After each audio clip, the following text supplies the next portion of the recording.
Jumbo everybody, in today's video I'm going to share with you 5 things that I will never do again at Disney World. Now this is not a clickbait video, this is not like a negative video or anything. This is kind of a learn from my mistakes so you can have a better trip when you go down to Disney next. So the first thing that we will never do again when we go down to Disney, given that we are going for a Disney specific vacation and we're not doing anything else like business related or anything else, is we will never stay off site again when we go down to Disney. We will rent Disney Vacation Club points to stay at a DVC property. I'll link a video up in the cards and down in the description below if you're interested in learning how to do that. But for us, we've been to Disney probably, let's see, what year is it? 2019, started in 2006. So it's been about 13 times maybe over the last 13 years that we've been to Disney. And the times that we've stayed off-site have been more of a stressful vacation because it kind of takes you out of the Disney bubble, the Disney magic. And there's a lot that Disney does for you when you do stay on site. So when you're a Disney guest, on-site guest, you have access to Disney's extra magic hours where you can go to the park early or stay in the parks late, which is really nice for like shorter lines and things like that. You have access to Disney's Magical Express, which is their transportation service to and from Orlando International Airport, which is so nice too. It's a wonderful perk. You also have the ability to make your Fast Pass Plus reservations and your dining reservations way far out in advance by being a Disney guest. So it just, I don't know, it makes for a better vacation. Plus you're so close to everything, especially if you rent Disney Vacation Club points to stay at a DVC property. So when we stayed off site, here's a little story time for you. One of the times, now this is not a blanket statement saying every time you stay off site this is what's going to happen to you, but this is just something that happened to us. We actually rented it was like a timeshare type of thing that we borrowed from a friend down in Kissimmee. And they were kind of like townhomes where they had adjoining walls, and they were large spaces for what you got for the money, which was a very good thing. Close-ish to Animal Kingdom, so that was good too. But the family that we had next door to us, we had it was like a lock-off room. So if two families were staying together, they would have access to each other's rooms through this adjoining door. Our adjoining door didn't lock, and so the family was able to get into our room. It's a little uncomfortable. And the timeshare did not have any other room to put us up in. They didn't have any internet, which was a little strange. And so I was on the phone with Disney at like 2 in the morning and saying, do you have anything that we can come to, like All-Star, anything? Is anything available? And they did, just not for that night. So we kind of barricaded ourselves in the room because we didn't know like the family next to us. Like you never know who's there. And so we like put our suitcases up against our doors so that the doors wouldn't open. It's a little uncomfortable. Anyway, so it just for us, it makes for so much of a better trip to stay on Disney property. So that's our number 1 tip, is to stay on Disney property. We will never stay off site if at all we can swing it. Number 2, this is mostly for somebody who has either a bad neck or a bad back. Like my neck is not the best in the world. And so I will not ride Space Mountain ever again. That might be controversial for many people because I know a lot of people like Space Mountain. For me, Space Mountain is so jerky that every single time, like clockwork, I get off of it and it's like I pulled a muscle, or like I was like I slept on my neck wrong or something. Like I always hurt after Space Mountain. So that's a fast pass that we will not be getting when we go to Disney next. We'll do another trip around the TTA or something. I don't know. We'll do something else in Tomorrowland. But Space Mountain, not something that we'll do ever again. Adding to that, also the teacups. We're not going to do the teacups ever again too. That was not an enjoyable ride for us when we did it last October. I'll link in the cards and in the description our last Disney vlogs that we had from this past October. And we did the teacups just to see what it was like. I don't really like spinny rides, and it just wasn't anything that I would up to do again. Number 3, my number 3 thing is that I will never do again is I will never watch the Happily Ever After fireworks from Main Street. Woo! Ooh, that's controversial too. So if you've never been to Disney before, absolutely get a spot on Main Street, see the castle. You'll be able to see the fireworks. They'll be beautiful. You'll love it. We've been so many times that there is no reason for us to fight the crowds on Main Street at Magic Kingdom to watch these fireworks. So we actually have two spots that have proved to be pretty empty around us, but really a good view of the fireworks. And actually there's three spots. So the first spot is over near Tom Sawyer Island on the little dock deck area, kind of across from the Country Bears Jamboree. That's a really good spot. Nobody stands there and you're like by yourself and you have the fireworks, you can hear the music. It's just really nice. Second spot is over kind of behind Beast's Castle, the Be Our Guest restaurant, sort of kind of near Gaston's Tavern, in that area.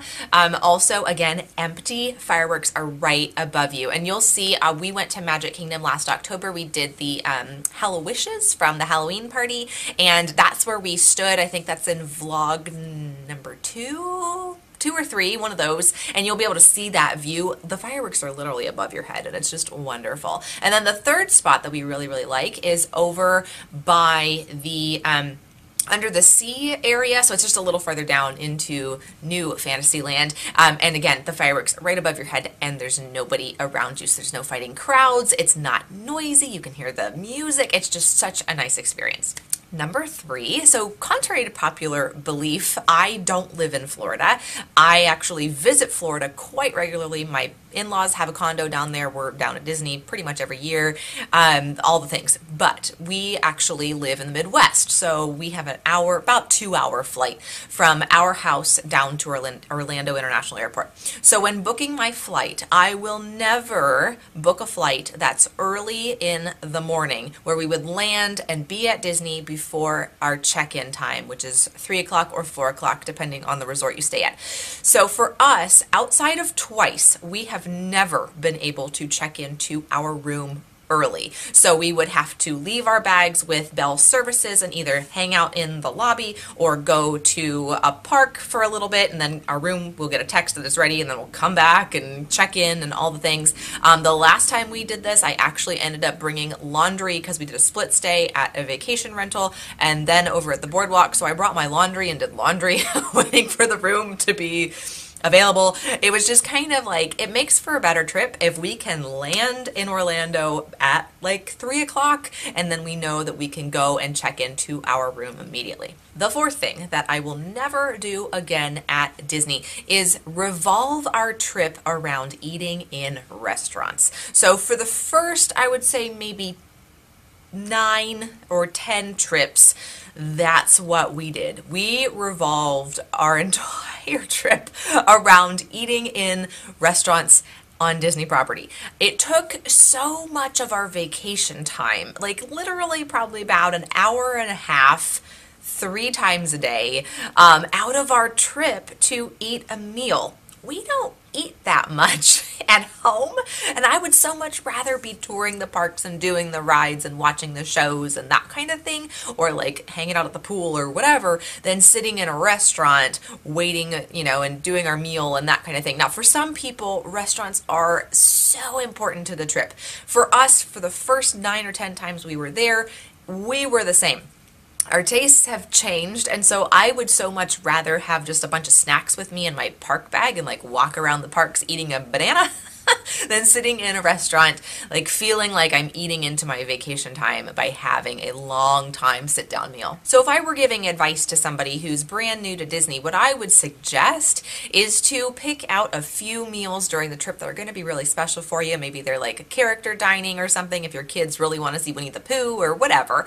And then the rest of the time either do counter service meals or have meals in your room or something you can pack in your park bag to take along with you. We bring our food now pretty exclusively. Disney chefs are really good with food allergies and that kind of thing. But for us, it's more important to just be in the park and just like eat something on the go and just be able to get from one attraction to another rather than spending the time in a restaurant. I've lost track of my numbers. I don't know where I'm at. The next thing that I will never do at Disney again is forget some of my comfort items out of my park bag.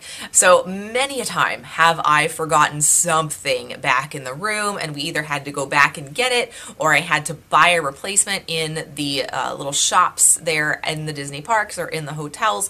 And it's just like, oh yeah, I have these things.